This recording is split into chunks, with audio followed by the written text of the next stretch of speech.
What if I told you that the solution to the biggest problems in the world might not always be a big solution?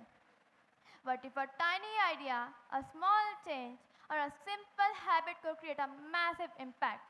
Sometimes we think that to change something important, we need something huge. A huge invention, a huge amount of money, or a huge team of experts. But what if we are wrong?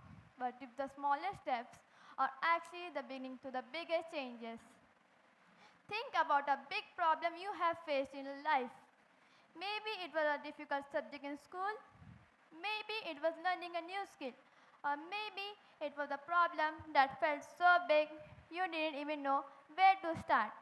I have faced that feeling too. For me, that problem was mathematics. I wasn't really good at maths. So whenever I saw a difficult chapter, I thought the only way to improve was to understand everything at once. So I tried to understand every formula, every concept, and every difficult question immediately. But instead of becoming better, I became tired. My brain felt like it had too many tabs open, and eventually, everything stopped working. One day, I changed my approach. I stopped trying to climb the entire mountain in one jump. Instead, I tried taking small steps. I learned one concept, then another, then I practiced one question at a time, and something surprising happened. The big, confusing mountain slowly became a path that I could walk on.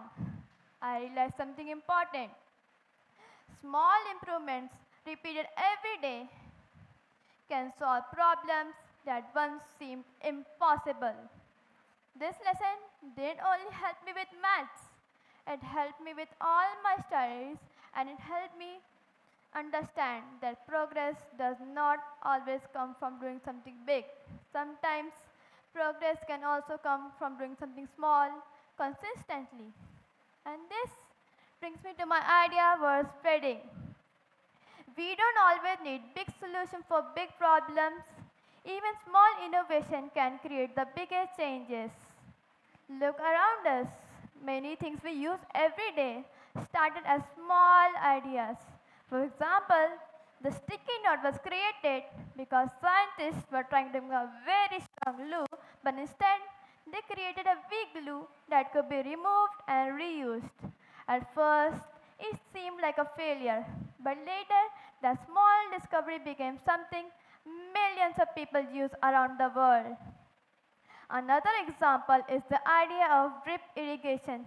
Instead of flooding entire fields, farmers use small drops of water directly on where plants need it.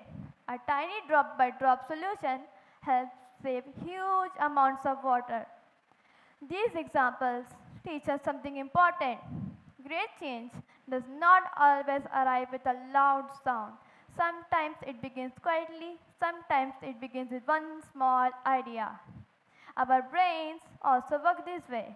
When we break a difficult task into smaller steps, learning becomes easier because our brain can focus better and build understanding gradually. That's why small habits are so powerful. Reading one page every day can become a library of knowledge. Saving small amounts of money every day can become financial security. Planting one tree may seem small, but millions of people planting one tree can create a forest. I like to think of small innovations like tiny drops of water. One drop seems powerless, one drop cannot fill a river, but millions of drops together can create an ocean. Never underestimate the power of something small. Many young people think, I'm only one student, my idea is too small, someone else will solve the big problems. But every invention, every movement, and every change started with someone who had a small idea, someone who believed that a small action mattered, someone who decided to try. So today, I want to ask you one question. What is one small problem you can solve? Maybe it is helping someone learn, maybe it is reducing waste, or maybe It's creating an idea that makes life easier. Don't wait until you have the perfect plan. Don't wait until the idea becomes huge. Start small, take one step because sometimes the smallest steps are what create the biggest journeys. Thank you.